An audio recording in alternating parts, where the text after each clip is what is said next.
The investigation into what caused the Spokane Valley building to explode last month is now underway.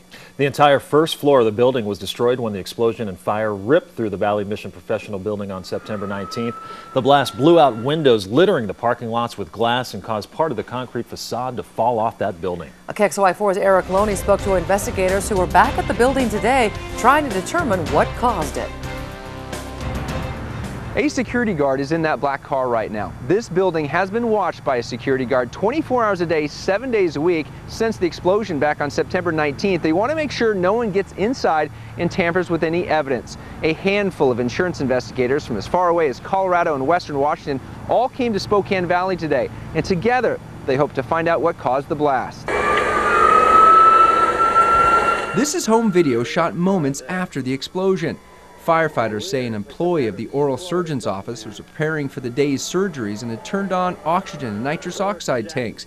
Minutes later, she smelled smoke, left the building to call 911, and then the building exploded. The force shattered windows and sent debris flying 50 yards. Damage is estimated at more than $1 million.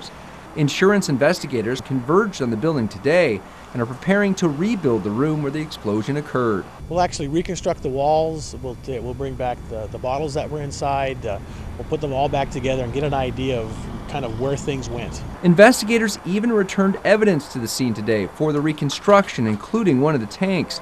They'll be looking at everything from the tanks to the regulators to the light fixtures in the room to see what could have triggered the explosion. There's going to have to be engineers kind of looking at these items and see if there was a failure in these things. And you know, obviously there's a lot of damage to the equipment in there, so it's going to take some slow work. Evidence will be analyzed at a lab, and it could be months before we know the cause. The fire marshal estimates it's going to take about a week for all those insurance investigators to finish up their work here at the scene. In Spokane Valley, Erik Loney, KXLY4 HD News.